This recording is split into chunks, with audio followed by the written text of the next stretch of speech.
ધરમપુરના Bilpudi road ઉપર ધોરણ 12ની પરીક્ષા આપવા નીકળેલ વિદ્યાર્થીનું માર્ગ અકસ્માતમાં મોત.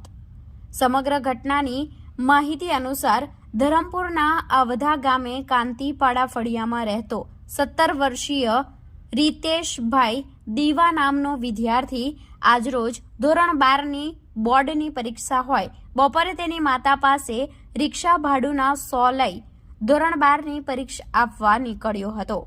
આ વિદ્યાર્થી પેપર આપવા માટે માલનપાડા સ્કૂલ જઈ રહ્યો હતો. જે વેળાએ બિલપુડી પાલકી ભોયા ફળિયા હનુમંતમાળ રોડ ઉપર 2 મોટરસાયકલ અડફેટે આવી જતા અકસ્માત સર્જાયો હતો. આ અકસ્માતની ઘટનામાં રીતેશ અને તેના અન્ય મિત્રો પણ ઈજાગ્રસ્ત બન્યા હતા. ઘટના બનતા આસપાસના લોકો દોડી આવ્યા હતા અને ઘટનાની જાણ 108 એમ્બ્યુલન્સને કરવામાં આવી હતી.